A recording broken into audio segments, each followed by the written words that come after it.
Hey everyone, it's Dr. Chacos with the Arthritis Solution, and today I want to talk with you about the role of time in healing. In fact, healing takes time. And in a previous video we spoke about the turnover time of cells. If you haven't watched that, go back and watch that because it'll make even more sense in the context of this conversation. And what we mean by that is that firstly, certain cells take a period of time in order to duplicate and replicate, and in order for healing to take place. And then really very quickly, the analogy I gave was a cut to the skin, scabs, falls off, new layer of skin underneath, happens in about 7 days. So we get a new layer of skin every 7 days. We know with disc and bone it can take anywhere from 9 to 15 months, so we need to take time in order to heal. With that theory in place and that background, I want to give you a contextual understanding. Let's look at these 3 stages of spinal degeneration. And again, hopefully that the camera can pick up these. A normal spine here on the left, a disc compressed spine here next, so you can see that's a little bit squashed compared to that side there. Then in here we've got a very thin and narrow disc, and we're starting to see a distortion of bone, and if you look at these levels, the bone, the disc are being ruptured and damaged, and then finally it's like completely eroded and erosive in this area here, and the disc is like desiccated coconut, all chomped up. And so if you can imagine, it took years to go along this trajectory. That's not, phase 1 didn't happen 1 week, phase 2 week, in 2nd week, and phase 3 the 3rd week. What actually took place is this was neglected for months, if not years. This was neglected for months, if not years. This was neglected for years, if not decades. And so what that means is, if it's taken time to go along that pathway, and if you want healing and repair to take place, we have to go back along that pathway.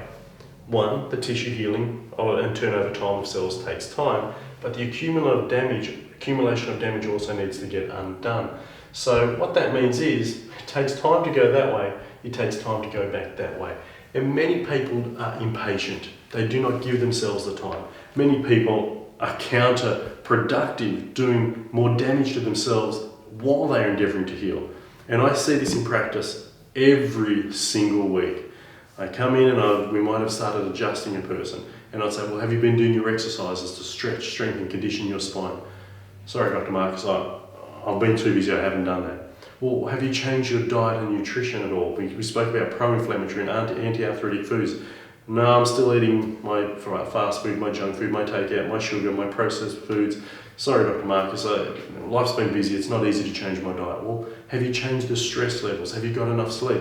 No, life is really consuming me at the moment, so we can't go on that trajectory if our lifestyle choice isn't consistent with the trajectory we're on. So time, you can keep going down this pathway because over time you keep accumulating more damage, more trauma, more interference to the healing potential of your body. And that means, well, yes, it takes time to heal, but in the time that healing is taking place, you have to make choices that are consistent with healing. And that is where most people's biggest problem is. They make choices inconsistent with healing, hoping that they can be a passive participant in the healing, meaning, hey, Dr. Marcus, can you come in? Can you adjust me as a chiropractor, fix my back end, and my degeneration goes away? Well, the answer is, we can adjust you, but you do the healing, and the choices you make need to be consistent with healing to bring about healing, and it needs to happen within the turnover time of cells, which is 15 odd months. Many people are looking for a short-term gain, short-term solution, which is why they turn to medications, which offers nothing in regards to healing and repair, but only temporary symptomatic relief. So this is why, and these are really significant claims, really important statements, and I'm so convicted in what I say, so passionate about sharing this information so you know and understand your role in the healing process, but that you know and understand that healing is possible for you when you make choices consistent with that. So I wanted to share that with you. We've got to understand the role of time. We've got to be committed to take the time and make the choices consistent in the time that we invest to our healing to bring about the results that we want. So if you are willing to do that, I know your body can heal. Claim that power, live your life, make that choice. Thank you.